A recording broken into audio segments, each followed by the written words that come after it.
नमस्कार, आप देखें सवाल आज का। मैं हूं आपके साथ साहिल कीरनी। आज संसद के मानसून सत्र का चौथा दिन सत्ता और विपक्ष के बीच सीधे टकराव का दिन बन गया।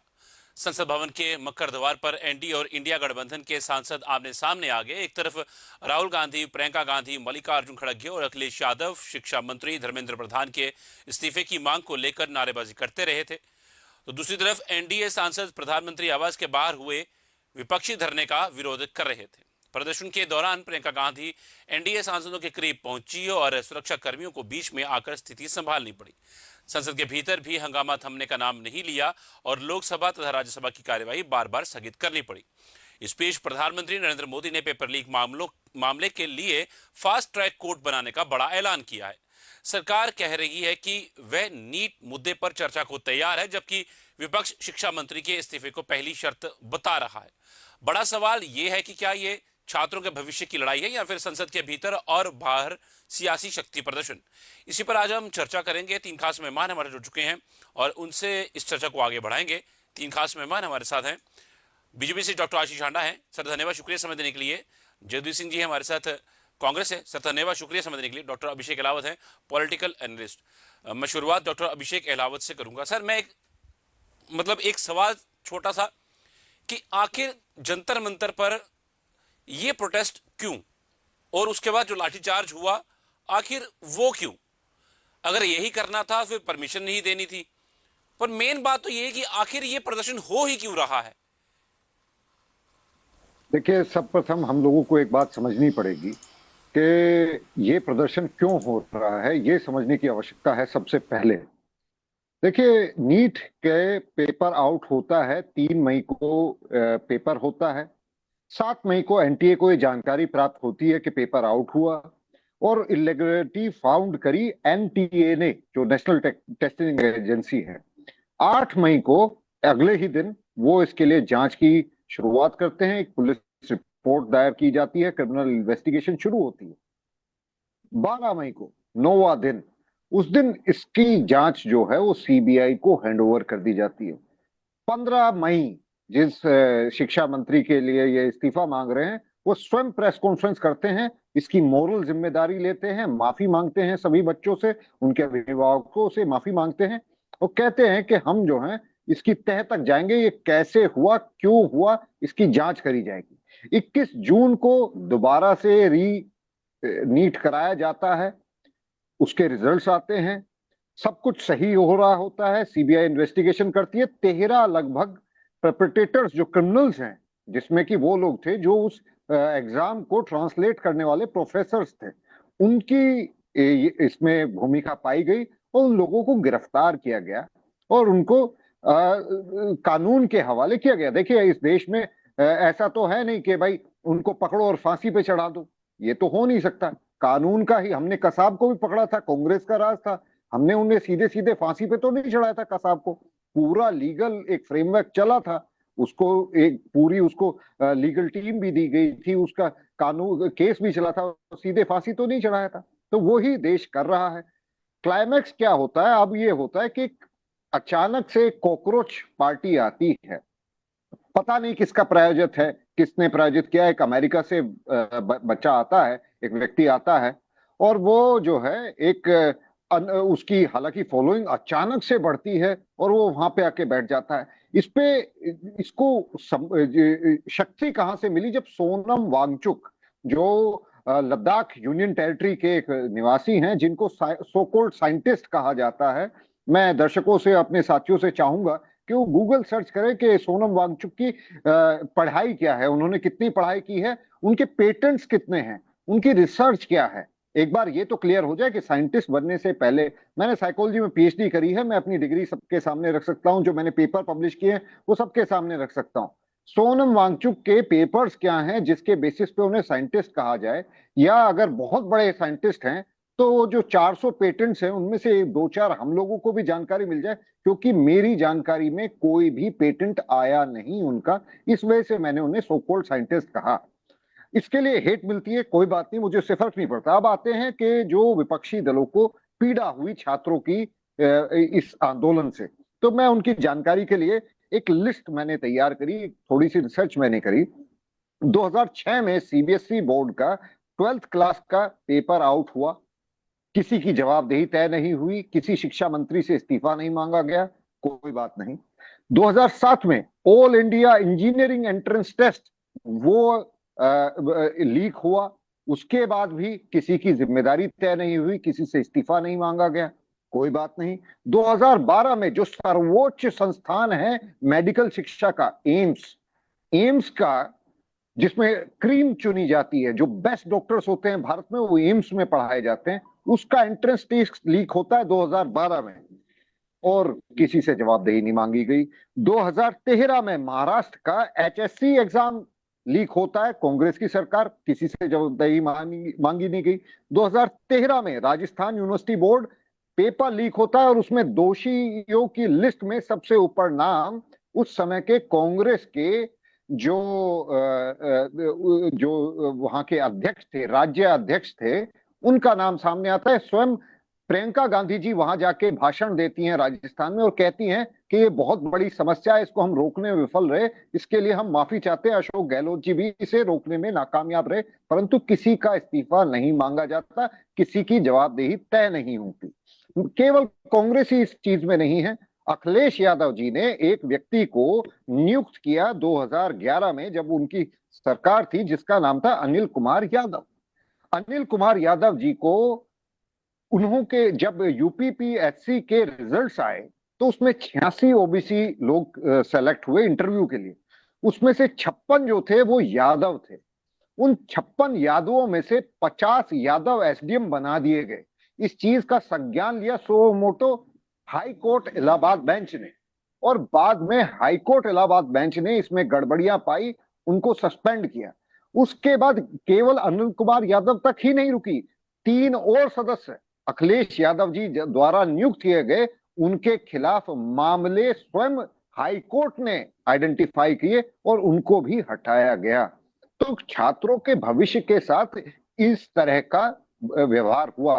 अब आते हैं आम आदमी पार्टी पे। आम आदमी पार्टी का अभी 2-3 दिन पहले ही एक बहुत बड़ा घोटाला वहां पे पंजाब में पकड़ा गया है, जिसमें लगभग 25 के आसपास मुवक्किल जो हैं, वहां पे एक भर्ती चल रही थी, भर्ती रैकेट चल रहा था, भर्ती नहीं चल रही थी, वो पैसे ले लेके भर्ती करा रहे थे सरकारी नौकरियों में, वो पकड़े गए। किसी की जवाबदेही तय नहीं हुई, किसी से जवाब नहीं मांगा गया। केरला में जहां पे कांग्रेस की सरकार है, परसों वहां पे छात्रों के साथ जो दुर्व्यवहार हुआ, उनके ऊपर जो पिटाई हुई, उसके विषय में कोई भी चर्चा करने के लिए तैयार नहीं है।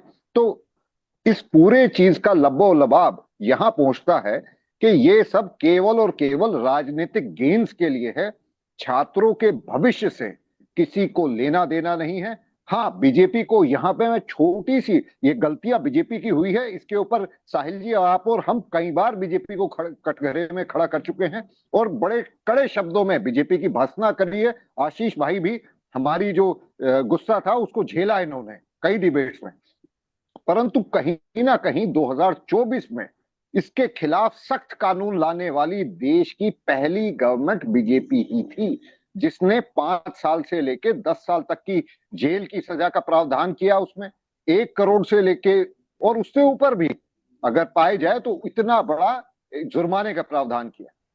परंतु मैं मानता हूं छात्रों के भविष्य के साथ कोई भी पार्टी इस समय फेयर नहीं कर रही है, परंतु छात्रों का नाम लेकर उन्हें एनआरकी के लिए उकसाना कि आप जो हैं, अब संसद में चर्चा नहीं होगी, अब सड़क पे फैसला होगा। सड़क पे कैसे फैसला होगा?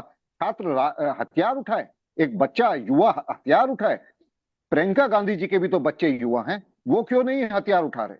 अरविंद केजरीवाल के बच्चे भी तो युवा हैं, वो क्यों नहीं इन प्रदर्शनों में आ रहे?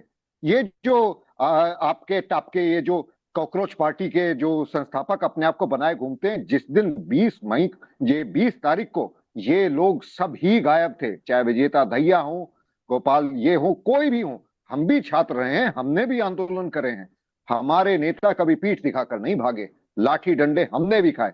ये लोग जो पीठ दिखा के भाग रहे हैं, इससे कहीं ना कहीं ये स्पष्ट होता है, ये छात्रों की लाशों पे राजनीति करना चाहते हैं और देश को बदनाम करना इनका एकमात्र लक्ष्य है। कहीं ना कहीं ऐसा लग रहा है कि संसद में क्योंकि नहीं जीता जा सकता, जनता की वोटों से आप जो है कानूनों को बदल नहीं सकते, इस वजह से आप एनआरकी चाहते हैं, आप आग लगा के देश पे उसकी रोटियां सेकना चाहते हैं। जी, धन्यवाद। जी करूंगा सर, आपसे वही सवाल, आखिर ये प्रोटेस्ट क्यों? और उसके बाद राहुल गांधी पीएम आवास का भी घेराव करते हैं। क्या ये संविधान के खिलाफ नहीं है? क्या इस चीज को आप मानते हैं? और उसके बाद बात की जाए अगर सदन की, उसकी कार्रवाई, आज चौथा दिन हो गया सर, कल शुक्रवार को भी अगर नहीं हुई तो पूरा 8 दिन चले गए। 13 तारीख को आखिरी है, 13 अगस्त को। तो आखिर जो बातें वहां पर होनी चाहिए वो कब होंगी? हालांकि सरकार तैयार है चर्चा के लिए, पर जैसे वो तैयार होती है एक और नई शर्त रख दी जाती है कि पहले इस्तीफा दो, चर्चा उसके बाद होगी। पहले चर्चा तो कर ली जाए। साहिल जी, आपका आभार और सबको नमस्कार। पूरे 10 मिनट हमारे भाजपा समर्थित राजनीतिक विश्लेषक महोदय ने सर 8 मिनट, जमकर समय बर्बाद किया 8.5 मिनट, आपके दर्शकों का। 8.5 मिनट। चलिए, मैं आपके सवालों पर बाद में आऊंगा, लेकिन सबसे पहले एक बात दो टूक कह दूं। हिसाब होगा, 100% होगा। हर उस बुजदिल, डरपोक और कायर से होगा जो सत्ता के नशे में मदहांध होकर देश के विपक्ष को और देश की जवानी को सड़कों पर लाठियों से भांज रहा। दूसरी बात, इतनी लंबी चौड़ी कहानी भाई साहब ने सुनाई। लबोलबाब क्या है? 2006, 2007, 2012 और 2013 के 2 लीक, यानी कुल मिलाकर 5 पेपर लीक का इन्होंने हवाला दिया। माफ कीजिएगा, मैं बड़े आदर के साथ आपको फिर आज कहना चाहूंगा, राजनीतिक विश्लेषक होना बड़े गर्व की बात होती है। वहां पर सवाल ये कतई नहीं होता कि आप किसी पार्टी का समर्थन करें या किसी का विरोध करें। बात केवल एक राजनीतिक विश्लेषक के दृष्टांत से इतनी होनी चाहिए कि जो सत्य है उसको सत्य कहने की कुवत हो। सारी कहानी सुनाकर अंत में एक लाइन भाजपा के संदर्भ में बोलकर उसे संतुलित करने का ये जो आपका नाहक का प्रयास है, जरा मैं बताता हूं क्या है ये। पब्लिक एग्जाम एक्ट मोदी सरकार लेकर आई, 21 जून 2024 को इसने लागू किया। लेकिन कब लागू किया? जब 13 फरवरी 2024 को देश की राष्ट्रपति इसे मंजूरी दे चुकी थी, तो 21 जून को लागू क्यों हुआ? क्योंकि ठीक 2 दिन पहले नीट एग्जाम का पेपर लीक होता है और उस गुस्से और आक्रोश से बचने के लिए एक नौटंकी की जाती है। 1 करोड़ का जुर्माना, 5 से 10 साल की सजा। मैं नाम बता रहा हूं, संजीव मुखिया का, जानते हैं या याद दिलाऊं? साहिल जी, इतनी शर्मनाक व्यवस्था है इन लोगों की कि संजीव मुखिया 11 महीने फरार रहता है। उसके बाद उत्तर प्रदेश चुनाव से ठीक पहले उसको गिरफ्तार किया जाता है और बाद में जमानत इसलिए मिल जाती है कि 90 दिनों तक जो सीबीआई है वो चार्जशीट फाइल नहीं कर पाती। और आज ही के दिन उसको बरी कर दिया गया, ये कहते हुए कि उसके खिलाफ कोई सबूत नहीं है। व्यापम घोटाला आप भूल गए, जिसमें 750 बच्चों को चयनित होने के बाद उनके चयन से बाहर किया गया। कितने नेता, इंक्लूडिंग तो आपके शिवराज चौहान, उसमें शामिल पाए गए, उन पर गंभीर आरोप आयद हुए। एक मुझे बताइए, चिड़िया भी आपने पकड़ी? अरे 164 पेपर लीक हुए हैं आपके काल में, आपका काल बोल रहा हूं, क्योंकि भाजपाइयों की तरफदारी कर रहे थे आप यहां बैठकर। अरे कुछ तो लज्जा कीजिए, किस निर्लज्जता के अमृत काल में या विष काल में आप जी रहे हैं? देश की सड़कों पर, देश की राजधानी पर छोटे छोटे बच्चों पर लाठियां भांजी गई। छोटी छोटी बच्चियों के साथ जो जोन प्रताड़ना इन आरएसएस के गुंडों ने बिना वर्दी के, बताएं मुझे जरा, बिना वर्दी के वहां पर जो बच्चों पर लाठियां भांज रहे थे, कौन थे वो? और कौन थे वो सुरक्षा कर्मी जिन पर बैज नहीं लगे थे? देश के नेता प्रतिपक्ष को आप घसीटते हैं और आप सवाल पूछ रहे हैं कि क्यों गए प्रधानमंत्री के घर? क्योंकि नरेंद्र मोदी कायर है, इसलिए गए कि देश की लोकसभा का स्पीकर जो है वो कायर है, जो ये कहता है कि पहले मैं सरकार से पूछूंगा फिर आपको बताऊंगा कि चर्चा होगी या नहीं होगी। ये तो आपका लोकतंत्र है। और फिर आप यहां बैठकर सवाल पूछते हैं कि जनाब ये कॉकरोच पार्टी कहां से आई। मैं बताता हूं कहां से आई। वही आपका चीफ जस्टिस सूर्यकांत जो अभी पिछले कल ये बोल रहा था, और शब्द मेरे याद रखिएगा, कोई सम्मान नहीं है ऐसे लोगों के लिए। वो ये कह रहा था कि मेरे पास समय नहीं है उस याचिका को सुनने का जिसमें बच्चों के ऊपर लाठियां भांजी गई। ये वही सीजीआई है जिसने देश के बच्चों को, नौजवानों को कॉकरोच कहा था। ये वही सीजीआई और इसकी जुडिशरी है जो सच लंदन में बोलिए, जाकर सच बोलिए, सरकारी खर्चे पर कानून मंत्री के साथ बैडमिंटन सच खेलती बोलिए, है। मेरा कोशिश सिर्फ ये करिए सच कहना है, बोलने की। नहीं नहीं सच ही बोल रहा हूं, मुझे बीच में मत टोकिए, मैंने आपको सुना। उन्होंने केवल जब देश की एक्टिविस्ट जुडिशरी को कहा यही था, बोला, पूरे आप देश मुझे की बीच में जनता को मत, नहीं कहा। आप मत कीजिए ना तरफदारी, अब आपने कर ली, अब मेरी बारी है। दो बातें एक साथ मत कीजिए। मेरा सीधा एक सवाल है साहिल जी आपके दर्शकों के समक्ष। पहली तो बात, ऐसे लोग जो भाजपा की चाटुकारिता में किसी भी हद तक जा सकते हैं, कैसे भी लेम एक्सक्यूजेस लेकर लोगों को बरगलाने का प्रयास कर सकते हैं, उनको मैं बड़ी ईमानदारी, बड़ी शालीनता और बड़ी विनम्रता से कह रहा हूं, आपके भी बच्चे होंगे, कल आपके भी बच्चे, आज आप प्रियंका गांधी के बच्चों की बात कर रहे हैं। अगर वो मैं क्यों नहीं एवज है? में पूछ लूं, सुनिए, मैं एवज में पूछ लूं, भाजपा का कोई एक मंत्री बता दीजिए केंद्र सरकार में जिसका बच्चा आज विदेश में नहीं पढ़ रहा।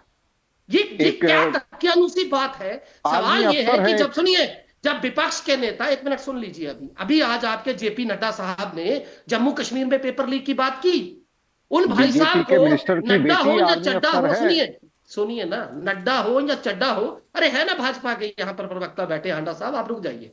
नहीं, आपने नड्डा मेरे हो, को बीजेपी समर्थक नड्डा बताया हो था, तो या इसलिए मैं चड्डा आपको हो, करेक्ट चलिए कर रहा आपको हूं कांग्रेस का प्रवक्ता कह देता हूं कि जनाब, आपको कांग्रेस का प्रवक्ता कह दूं फिर आप ठीक है, अब मुझे बोलने दीजिए। हाँ, नड्डा साहब ये कह रहे हैं जम्मू कश्मीर में पेपर लीक हुआ, पर वो ये बताना भूल गए कि तब आपकी सरकार थी जनाब, आपका राज था, सरकार तो बनी नहीं थी।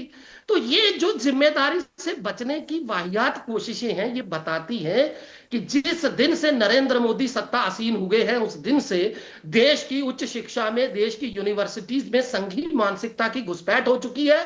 निक्कर बनैन पहनकर देश के छात्रों को, देश के रिसर्च स्कॉलर्स को वो नमस्ते सदा वत्सले का पाठ पढ़ाने वाले ये लोग ये भूल चुके हैं कि ऐसे जाहिलों को, ऐसे मूर्खों को देश की यूनिवर्सिटीज के अंदर बीसी बनाया जाता। अभी एक वीडियो सार्वजनिक हुआ था कुछ दिन पहले, एक ऐसे ही वाइस चांसलर का, आपने देखी थी उसकी भाषा?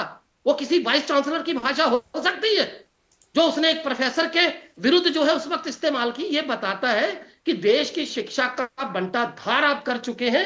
यही आज नेता प्रतिपक्ष ने बताया, और नेता प्रतिपक्ष तथा तमाम विपक्ष नरेंद्र मोदी के आवाज के बाहर इसलिए गया क्योंकि आपका स्पीकर, लोकसभा का स्पीकर, केरला के चर्चा बच्चे क्या करवाने की बच्चे नहीं है? जो हिम्मत केरला नहीं में कर स्टूडेंट्स सकता। है वो नहीं स्टूडेंट्स देखिए, नहीं है? सुनिए मेरी बात, मैंने इसका आपसे जवाब दे संजीव दीजिए मुखिया बस। की बात की, जवाब दीजिए ना, कौन है संजीव मुखिया? केरला में जो किसका मामला अशोक लगता है? गहलोत, छोड़िए ना, अशोक केरला की गहलोत बात जी कर से रहे, इस्तीफा मांगा। 164 पेपर लीक आपको समझ नहीं आ रहे? ये सीबीएसई के ये बच्चों के जो 25 एग्जाम का सालों में पैटर्न हुए हैं, है इसमें अकेले आपका नहीं बात है। कार्यक्रम नहीं है। मार्किंग का, आ रहे ये ना हांडा आपका साहब कार्यक्रम बोलने नहीं के रहा। लिए, अरे हांडा साहब आ रहे ना, उनको बोलने दीजिए ना। मैं केवल बात खत्म करूं ये कहते हुए, बजाय इसके कि धर्मेंद्र प्रधान का, इतने निकम्मे, नकारा और निठल्ले मंत्री आपने का किसका इस्तीफा आज तक लिया इस्तीफा जाए, लिया? आप वो नहीं बताइए ना, आप करेंगे। आपने आप किस शिक्षा बच्चों पर मंत्री का हुई इस्तीफा जाति लिया? का कोई कार्रवाई मैं उस पर मान नहीं जाता करेंगे। कि धर्मेंद्र प्रधान आप का इस्तीफा देना 21 चाहिए बच्चों था, की मैं जान की मानता हूं, एवज में मुआवजा परंतु तक आप देने ये को तैयार बताइए ना, नहीं है, आपकी और कौन सी यहां सरकार बैठकर ने आप इस्तीफा कहानियां लिया सुना है? रहे। अरे क्या केरला का बात कर रहे हैं जनाब? सीएम आपके साथ बैठ के देखिए, मैंने संसद के आपको बाहर इंटरप्ट नहीं धरना किया दे था, रहा इसका है। मतलब मेरी पर बातें चुभी हैं आपको, सच जो है चुभता है नहीं, नहीं, जनाब। मैंने सुना ना आपको, मैं केवल आप सच मेरे बोलने मुझे की इंटरप्ट कर गुजारिश रहे कर हैं रहा हूं। बार बार, आपने ठीक है किया। सर, मैं आता हूं अब दोबारा हांडा जाऊंगा, साहब नहीं, को देते हैं, मैं दोबारा जाऊंगा, फिर अब वहां से हांडा वहां साहब जाऊंगा। को मैं मौका दीजिए। आशीष आशीष डॉक्टर आशीष हांडा का मैं रुक करना चाहूंगा। सर किस तरह देते हैं इन सब बातों का जवाब? और सर मुझे ना अभी तक ये बात क्लियर, मतलब डॉक्टर अभिषेक ने भी बातें क्लियर की हैं, कुछ जगदीप जी ने भी कुछ क्लियर किया है, पर एक मुझे अभी तक जो जो प्रोटेस्ट हो रहा है ना, वो क्लियर नहीं हो पा रहा है। क्योंकि जैसे वो समर्थन मिल रहा है, ठीक है, लोग उनको सपोर्ट कर रहे हैं, पर कहीं ना कहीं जो वहां के विजुअल्स आए हैं, अगर लाठीचार्ज के आए हैं, तो वहां पर कुछ लोगों की उत्पीड़न भी हुआ है। और जिस तरीके से वो विजुअल सामने आ रहे हैं, उन पे हम कितना विश्वास कर सकते हैं? अगर वो सच सच है तो ये कितना गलत है? मतलब ये कहीं ना कहीं, जैसे वो कहते हैं ना कि एक मछली पूरे तालाब को गंदा करती है, तो कहीं ना कहीं ये प्रोटेस्ट बेशक अगर सही जा रहा होगा, सही दिशा में जा रहा होगा, पर वहां पे कुछ लोग ऐसे भी हैं, अराजक तत्व ऐसे भी हैं, जो इस प्रोटेस्ट की आड़ में अपनी रोटियां सेक रहे हैं। जी साहिल जी, आपको मेरे दोनों आदरणीय को पैनलिस्ट को और आपके चैनल के सभी प्यारे प्यारे दर्शकों को मेरे यानी डॉक्टर आशीष का प्यार भरा नमस्कार। साहिल जी, आपने जहां से बात शुरू की थी उसके बाद बहुत जगह ये बात घूम ली, काफी ज्ञान दे दिया हमको डॉक्टर साहब ने, और बहुत हमें भटका दिया हमारे जगदीप भाई ने। लेकिन मैं जहां आपने छोड़ा था मैं वहीं से दोबारा उठाऊंगा आपके दर्शकों के लिए, क्योंकि आपका सवाल ये था सभी पैनलिस्ट से कि आखिर इस प्रदर्शन की जरूरत क्यों, ये प्रदर्शन शुरू कहां से हुआ, क्यों हुआ, क्या ये भटक गया, और अगर भटक गया तो क्या ये भटका या इसको भटकाया गया, क्या इसका मकसद सही में बच्चों को न्याय दिलाना है या अपनी अपनी पॉलिटिकल रोटियां सेकना है। बिल्कुल सर। ये मूल सवाल है जो आपने किया। मैं इसी के ऊपर अपना सारा जवाब केंद्रित करने का प्रयास करूंगा, जगदीप भाई की बातों का जवाब उसी में आ जाएगा। देखिएगा क्या है, हम सब जानते हैं कि ये एक संयोग नहीं, ये एक प्रयोग है कि पिछले कुछ टाइम से हम देख रहे हैं जब भी पार्लियामेंट सेशन इंडिया का कन्वीन होता है उससे ठीक 2 दिन 3 दिन पहले कुछ ना कुछ कहीं ना कहीं अराजकता या उत्पात क्रिएट होता है। ये बाई चांस नहीं हो सकता। पॉलिटिक्स में कहते हैं टाइमिंग का बहुत बड़ा रेलेवेंस होता है। खैर एनी हाउ, यहां पे समझिएगा आम आदमी पार्टी जो कि डीप स्टेट से कनेक्शन उसके पहले भी कई बार आए हैं, सीआईए से आए हैं, पुन्नू ने कहा है मैंने उसको फंड्स दिए हैं, उसका एक पुराना कार्यकर्ता जो उसका आईटी सेल सोशल मीडिया संभाला करता था by the name of Abhijit Deepke, जो उन्होंने खुद आके वीडियोस रिलीज किए हैं इस बारे में जो मैं बोल रहा हूं, ये बैठे हुए हैं अमेरिका में। अमेरिका में बैठा कोई आदमी जो पहली बात तो एक दलित परिवार से है, वो खुद कहता है मैं बहुत मीडियम क्लास फैमिली से हूं, वो अमेरिका में हायर स्टडीज कर रहा है। कौन उसकी फंडिंग कर रहा है चर्चा का विषय है या छानबीन का विषय है। उसके बाद वो सोचता है कि मैं यहां दिल्ली आऊंगा, नीट का मैं कोई उठाऊंगा। अरे कितने लोग आते हैं, कितने लोग प्रोटेस्ट करते हैं, लेकिन रातों रात उसके करोड़ों फॉलोअर कैसे हो जाते हैं। और वो उसके वीडियो आते हैं कि मैं बेरोजगार था, मैं कुछ काम धंधा ढूंढ रहा था, तो इतने में मेरे को राठी ने ये कहा कि आप इससे कांटेक्ट करो, विजेता से कांटेक्ट करो, और एक पूरी चेन हम लोगों को समझ में आती है। खैर एनी हाउ, अराजकता फैलाने की मंशा क्या उनकी थी, तो उसके ऊपर मैं कहूंगा कि इन लोगों का जो मोडस ऑपरेंडी है वो एक ही है कि देश में अराजकता फैलाएंगे, शहर शहर में आग लगाएंगे, लोगों को सड़कों पे लेके आएंगे और पूरे इंटरनेशनल मीडिया के सामने ये नैरेटिव फैलाएंगे कि all is not well in India. इसी नैरेटिव फैलाने के इनके बाप दादा सरोज इनको नौकरी पे रखने के काम में इनको लगा देते हैं कि चलो भैया आज से तुमको हमने नौकरी दिया। ठीक है जी, अच्छी बात है। आपको पता है जब जंतर मंतर पे कोई प्रोटेस्ट होता है कई दिन पहले से उसकी परमिशन मांगी जाती है दिल्ली पुलिस से। पुलिस देखती है देनी है नहीं देनी है, कितने दिन की देनी है, क्या औचित्य है, क्या रीजन है, कितनी गैदरिंग होगी, एक प्रॉपर फॉर्मेलिटीज होती है। ये भाई साहब प्लेन से लैंड करते हैं। इससे पहले भी 2 दिन पहले से मैं डिबेट पे आ रहा था और इन कॉकरोच पार्टी वालों से पूछा जा रहा था कि आपके दीप के आ रहे हैं, आप कह रहे हो हम प्रोटेस्ट करेंगे, वो सीधा प्रोटेस्ट साइड पे आएंगे, पर आपने 1 दिन पहले तक पुलिस से परमिशन तो मांगी नहीं। क्योंकि इनकी मंशा क्या थी कि हम प्रोटेस्ट करेंगे, बिना परमिशन के करेंगे, पुलिस हमें रोकेगी और हमें एक मकसद मिल जाएगा अराजकता फैलाने का। इसको भांपते हुए अमित शाह जी की गाइडेंस से और उनके नेतृत्व में यह डिसीजन लिया गया कि दिल्ली पुलिस ने उनको immediate permission they the out of वे जाके कि इनको एक नैरेटिव ना मिले विक्टिम कार्ड प्ले करने का। परमिशन किसकी दी थी? नीट के छात्रों के संदर्भ में ये धरना देंगे। लेकिन उस धरने में हुआ क्या? शर्जिल इमाम के नारे लगे। उस धरने में हुआ क्या? स्वरा भास्कर वहां पे आई और जो मतलब कश्मीर को भारत का भाग ही नहीं मांगती, नाम रहेगा अल्लाह का के गाने गाए गए, भारत के अगेंस्ट नारे लगे, कम्युनिस्ट पार्टी के झंडे उठे। यानी कहने का मतलब है स्टूडेंट प्रोटेस्ट के अलावा वहां सब हुआ। ये क्यों कहता हूं? अब साहिल जी समझिएगा, मेरी इस बात से मुझे विश्वास है जगदीप जी भी इत्तेफाक रखेंगे। मैं एक डॉक्टर हूं, मेरी कोई डिमांड है सरकार से जिसके लिए मैं प्रोटेस्ट करता हूं, तो आपको मेरे स्टेज पे डॉक्टर्स दिखेंगे ना? धरने में, मार्च में आपको सबसे आगे डॉक्टर दिखेंगे ना? इनके स्टेज पे इस 25 दिन जो हो गए प्रोटेस्ट में, एक बार भी बताइए, आपने इतनी बार कवरेज की, इतनी बार डिबेट की, एक भी स्टूडेंट नीट का एग्जाम देने वाला इनके स्टेज पे आके माइक पकड़ के अपनी व्यथा सुनाता दिखा? एक भी नीट देने वाले विद्यार्थी के माता पिता वहां पे अपना दुखड़ा रोते हुए दिखे? नहीं।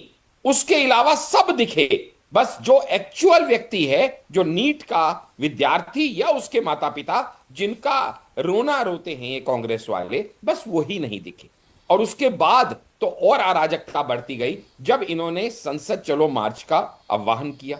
फिर से टाइमिंग की बात, मंडे से संसद शुरू हो रहा है भाई साहब 21 तारीख से, तो अभी आप ये संडे को भी तो रख सकते हो ना, आप संडे को तो मैक्सिमम गैदरिंग होगी। जानबूझ के वो दिन चुना गया जिस दिन संसद का पहले दिन का सत्र था। 550 एमपी वहां उपस्थित हैं, home minister, finance minister, education minister, leader of opposition, prime minister. ऐसे में वहां की सुरक्षा व्यवस्था कितनी चाक चौबंद रखनी पड़ेगी। लेकिन जानबूझ के ना तो इन्होंने फिर से परमिशन मांगी नहीं तो मिलती कहां से। और ऐसे में जब ये संसद की तरफ बढ़ेंगे तो क्या इनको रोका नहीं जाएगा। और जब इनके अंदर से बीच में मिले हुए, मैं नहीं कहूंगा उन्होंने मिलाए, सीजेपी के प्रोटेस्ट को खराब करने के लिए मिले हुए चंद्रशेखर के लोग, भीम आर्मी के लोग, कम्युनिस्ट पार्टी के लोग और तरह तरह के एंटी सोशल एलिमेंट्स बीच में घुस गए, जिसके हजारों वीडियो हम सबने देखे, तो ऐसे में पुलिस को लॉ एंड ऑर्डर मेंटेन नहीं करना पड़ेगा क्या। चलिए और आगे बढ़ते हैं। फिर गोल पोस्ट चेंज होता है। अब जब कांग्रेस ने आज तक ये कहते हैं, पहले सीजेपी की बात ही करते हैं, सीजेपी ने कहा हमसे बात करने कोई नहीं आया। भाई अगर साहिल जी मुझे आपसे कोई शिकायत है, मैं आपकी कंपनी में काम करता हूं, तो memorandum of demand, charter of demand मैं आपको दूंगा, मैं आपसे अब सामने अपनी बात रखूंगा। वो 4 बार ही बुला लिया सर। एक भी डिमांड इन्होंने किसी मंत्री, केंद्रीय मंत्री, एजुकेशन मिनिस्टर, हेल्थ मिनिस्टर के सामने नहीं रखा। पहली बार इन्होंने नड्डा से ज्ञापन दिया जब वहां पे सौरभ और ये गए, 2 लोग गए अपना उनसे मिलने गए, बराबर है ना, नड्डा जी से मिलने गए। बिल्कुल। नड्डा जी ने इनको मिलने की परमिशन दी, 2 बार इनसे मीटिंग की। उसके बाद नड्डा जी जो है विद्यार्थियों से, घायल विद्यार्थियों से मिलने भी अस्पताल में पहुंचे। लेकिन इससे पहले हम क्यों नहीं गए इनसे मिलने, क्योंकि इन्होंने इससे पहले कोई ज्ञापन, कोई मेमोरेंडम ऑफ डिमांड्स दिया ही नहीं। और अब उसके बाद फिर से गोल पोस्ट चेंज कैसे किया। अब जब बातचीत के लिए तैयार हैं तो कहते हैं जंतर मंतर पे आओ, वहां बात होगी, हम किसी मिनिस्टर के पास जाके बात नहीं करेंगे। क्यों? क्योंकि बात करने का इरादा ही नहीं है। इरादा क्या है? भारत की उन्नति के रथ को रोकना है, संसद को नहीं चलने देना है और इंपॉर्टेंट बिल पास नहीं होने देने हैं, क्योंकि डीप स्टेट ने ऐसा कहा। क्योंकि इन्हें पता है कि अगर संसद चलेगा, बिल पास होंगे, तो इंपॉर्टेंट बिल, चाहे वो वन नेशन वन इलेक्शन हो, चाहे वो एफसीआरए के रिगार्डिंग हो, चाहे डिलिमिटेशन के रिगार्डिंग हो, चाहे वुमेन रिजर्वेशन के रिगार्डिंग हो, ऐसे बिल, क्योंकि इनको कहीं ना कहीं ये मीडिया में रिपोर्ट्स आ रही हैं कि अंदर खाते एनडीए के पास 2/3 मेजॉरिटी लगभग आ चुकी है और वो ये होने नहीं देना चाहते कि अगर ये हुआ और सच में कहीं ऐसा कोई बिल पास हो गया तो भैया हमारे तो पैरों तले जमीन खिसक जाएगी, हमारा तो पॉलिटिकल कैरियर खत्म हो जाएगा। और इसके पीछे आप देखेंगे बांग्लादेश से भी सपोर्ट इनको मिल रही है, सीजेपी को, चाइना से भी सपोर्ट मिल रही है, सारी रिपोर्ट्स मीडिया में आ रही हैं। यानी कहने का बहुत से मिल रही है, खालिस्तानियों से भी मिल रही है। जी, खालिस्तानियों से भी बिल्कुल ठीक कह रहे हैं आप। यानी कहने का मतलब बहुत सीधा सा है, यहां पे मकसद बहुत क्लियर है कि समाधान की तरफ बढ़ना ही नहीं है, घमासान की तरफ बढ़ना है। और यही राहुल गांधी ने किया। मैं बोलता हूं राहुल गांधी स्टूडेंट्स के हितैषी बन के खड़े होते हैं। जगदीप जी से चाहूंगा अपनी बारी आने पे जवाब। तकलीफ आम आदमी पार्टी को हो जाती है। एक सेकंड अपनी बारी आने पे जवाब। मैं वही उसी पे, मैं जो आप बात कर रहे हैं मैं उसी पे एक ऐड ऑन कर रहा था। और तकलीफ आम आदमी पार्टी को हो जाती है जब राहुल गांधी, तो आप उंगली खड़ा करें ना, जब हम ऐड ऑन कराना चाहेंगे हम आपको कहेंगे जी साहिल जी बोलिए। जी, तकलीफ आम आदमी पार्टी को हो जाती है। जी, मैं वही बताने लगा था। राहुल गांधी खुद को विद्यार्थियों के, छात्रों के हितैषी बताते हैं। अगर हितैषी बताते हैं तो इसमें हमें क्या ऐतराज हो सकता है, लेकिन क्या उनकी कथनी और करनी सेम है? 1 महीने से वो बेचारे जंतर मंतर पे बैठे भूखे प्यासे। कहां थे राहुल गांधी? ठीक है, राहुल गांधी देश में नहीं थे, वापस आ सकते थे, इंपॉर्टेंट इशू लगता तो ठीक है, वापस भी नहीं आना था, मौज मस्ती मार रहे थे हमेशा की तरह। अपने किसी सीनियर डेलीगेट को, प्रियंका को, किसी और को भेज सकते थे वहां पे, नहीं भेजा। क्यों नहीं भेजा? इसलिए कि उन्हें पता था यह आम आदमी द्वारा बैग्ड प्रोटेस्ट है और अगर उसको माइलेज मिली तो हमारी पॉलिटिकल जमीन खिसक जाएगी। जिसका प्रत्यक्ष और प्रमाण क्या मिला? जैसे ही राहुल गांधी पीएम आवास के बाहर बैठे सबसे पहला खंडन इसी आम आदमी पार्टी ने किया कि राहुल गांधी कॉकरोच जनता पार्टी को डिक्रेडिट कर रहे हैं और अब वो अपनी पॉलिटिकल माइलेज और अपनी रोटियां सेकने का प्रयास कर रहे हैं। यानी आपस में जो इनका इस समय वर्चस्व और क्रेडिट चोरी की लड़ाई है, वही हमने अखिलेश को देखा जब पार्लियामेंट में वो कहते हैं कि भैया यहाँ कांग्रेस जो है बीजेपी के साथ इन्होंने समझौता कर लिया। यानी कुल मिला के छात्रों की चिंता किसी को नहीं, देश की चिंता किसी को नहीं, इन सबको सिर्फ मौके पे चौका लगाना है, किसी तरह पॉलिटिकल रोटियां सेकनी है, सोरस के दिए हुए पैसों को जस्टिफाई करना है, उसका हुक्म बजाना है, संसद को चलने नहीं देना है, भारत के उन्नति के पथ को रोकना है, अराजकता फैलानी है। और चलते चलते ठीक। बस इतना ही कह दूंगा, एक बारी में बस इतना ही कह दूंगा आपको, बस लास्ट में अपनी बात को खत्म करते हुए, कि इनका एक ही मकसद मेरी समझ में आता है और वो मकसद ये है कि स्टूडेंट प्रोटेस्ट तो बहाना है, नीट का गाया इन्होंने सिर्फ गाना है, असल मकसद इनका एनार्की फैलाना है और बांग्लादेश और नेपाल और श्रीलंका जैसे हालात भारत में पैदा करके दिखाना है और स्वराज की नजरों में ऊंचा बन के दिखाना है, चाहे फिर उसके लिए anti India, anti national, anti Modi, anti Sanatan कुछ भी होना पड़े। क्या फर्क पड़ता है, पहले हम अपने को देखेंगे, देश गया भाड़ में तो भाड़ में। ठीक है सर, मैं करता हूँ दोबारा। काफी लंबा समय ले लिया सर, मेरे को लग रहा है सबसे ज्यादा समय आपको दिया मैंने, अब शिकायत मत करना समय की। मैं डॉक्टर अभिषेक का रुख करूंगा। सर, जैसे बात रखी कि संसद के अंदर बहुत से विधेयक हैं जो पास होने हैं, जिनके लिए 2/3 बहुमत की भी जरूरत नहीं है और संसद चलने ही नहीं दी जा रही है, जबकि विपक्ष का आरोप है कि नीट पेपर के ऊपर चर्चा हो, चर्चा के पहले जो है इस्तीफा दे एजुकेशन मिनिस्टर। सर, ये कहां तक ये सही चीज है? एक और क्या वाकई में आपको लगता है कि 130वां संशोधन जो होना है वो बहुत जरूरी है, वन नेशन वन इलेक्शन, इसको लेकर FCRA खास तौर पर, तो ये चीजें जो है ये पास होने की पूरी उम्मीद है कि ये हो जाएंगी, तो इसलिए जो है विपक्ष जो है घबराया हुआ है। देखिए, ऐसा है, विपक्ष जो है वो समझ रहा है कि उनकी जमीन दरक रही है। बहुत तेजी से विपक्ष के खेमे की जो पार्टियां टीएमसी में जिस तरीके से टूट हुई, उद्धव ठाकरे की जो शिवसेना थी उसमें जिस तरीके से टूट हुई, हो रही है टूट, तो विपक्ष जो है ये समझ गया है कि हम पटल पे, संसद के पटल पे नंबर्स कभी भी बीजेपी के खिलाफ शो नहीं कर पाएंगे। कम से कम उन्हें वो बहादुरी तो दिखानी चाहिए जो अटल बिहारी वाजपेयी जी ने दिखाई थी जब वो केवल 2 सांसद लेके पहुंचे थे, तब भी वो पीछे नहीं हटे थे, अपने आप को सामने रखा। खैर छोड़िए, मेरे को फिर से बीजेपी के पक्षधर कह दिया जाएगा। मैं मुद्दे पे आता हूं। ये मेडिकल सीट्स का जो मुद्दा है ये बहुत ही ज्यादा कंट्रोवर्शियल रहा है पूरे इतिहास में। मैं लगभग 2005 में मेरा एक मित्र का सिलेक्शन हुआ था MBBS के लिए, तो उसने मुझे ये जानकारी दी थी कि भाई लगभग 2 करोड़ रुपए में सीटें बिकती हैं MBBS की। उसका कारण था कि उस समय जो MBBS के एग्जाम्स थे वो स्टेट वाइज अलग अलग हुआ करते थे और हर स्टेट में जो भी गवर्नमेंट होती थी, जो भी मिनिस्टर होते थे, वो उसके लिए पैसे लिया करते थे। बीजेपी गवर्नमेंट आने के बाद इसमें सुधार करने के लिए हम जैसे लोग बड़े दिनों से इसके चाहते थे कि पारदर्शिता बने, तो नीट लाया गया, NTA बनाया गया और इसको एक देशव्यापी एक एग्जाम बनाया गया। इससे पहले नहीं था, ये सिस्टम नहीं था। अब ये आया तो असल मुद्दा इसको खत्म करने का है, पहली बात तो ये। दूसरी बात तो बताता हूं सोनम वांगचुक साहब की।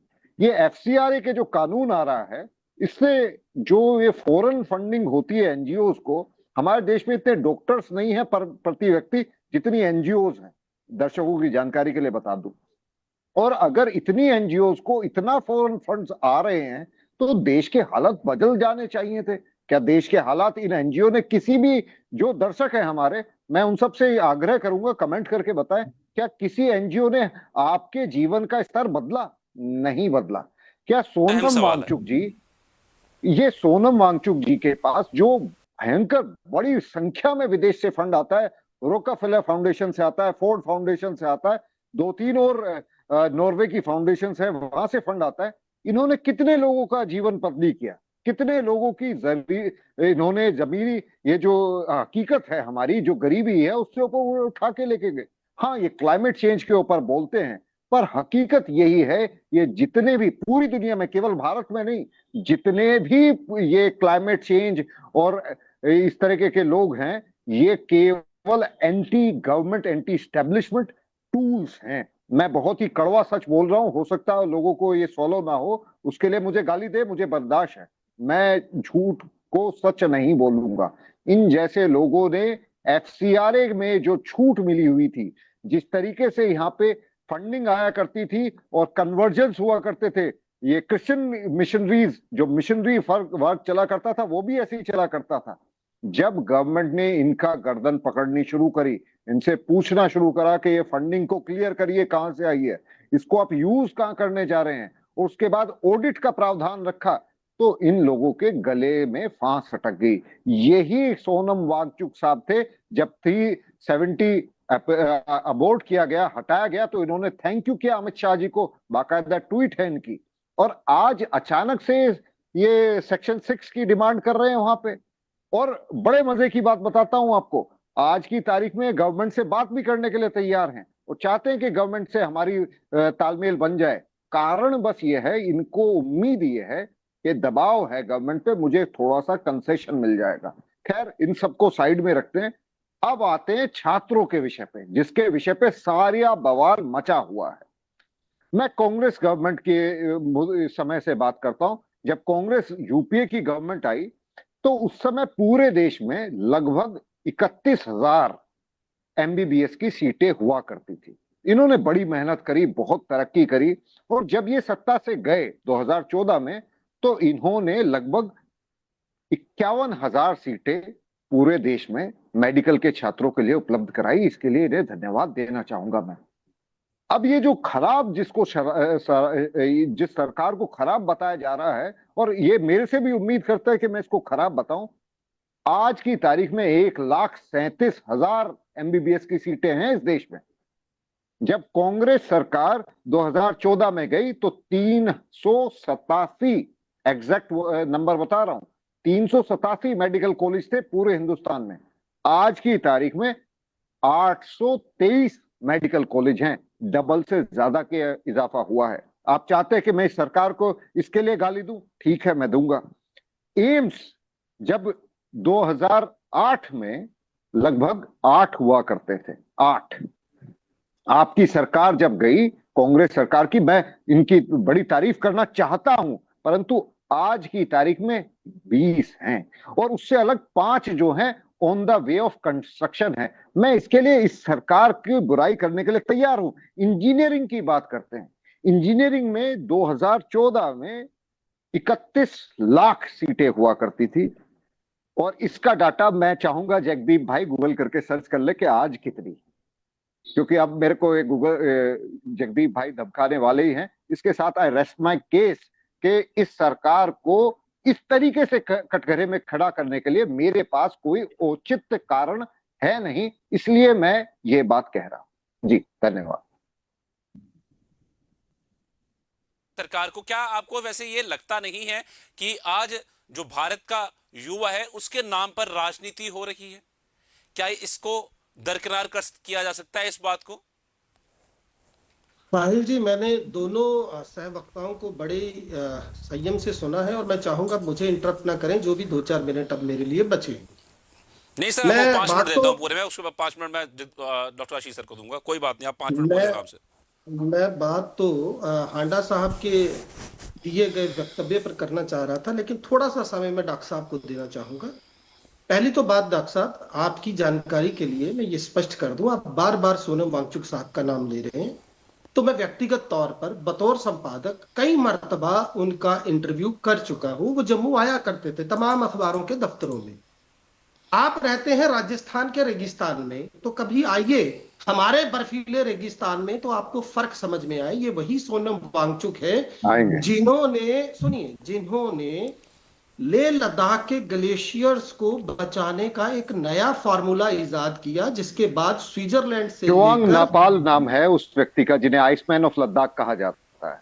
चुआंग नापाल। आप देखिए, फिर ऐसे तो बात बनेगी नहीं ना, बार बार मुझे इंटरप्ट करेंगे। झूठ मत बोले ना, मैं बीच में मैं एक डॉक्टर बार आशीष नहीं बीच आता हूं में मैं बोला, बार आप बार मुझे नहीं, interrupt झूठ बोल रहे हैं। ये मेरे था। सहयोगी नॉर्मल ये है, बात नॉर्थ जो था। इंजीनियर है चलिए वहां का, साहिल जी उसका इन्हीं को सारा वक्त दे क्रेडिट दे रहे दीजिए, हैं इसको। मैं आता हूं साहिल आप जी दोनों के इन्हीं पास। को वक्त दे सर दीजिए, सर साहिल जी इन्हीं को दे दीजिए, जयदीप जी इन्हीं को को, दे दीजिए मौका। जयदीप जी को अपनी बात रखने दीजिए, उसके बाद आप अपनी बात रखिए। जी सर।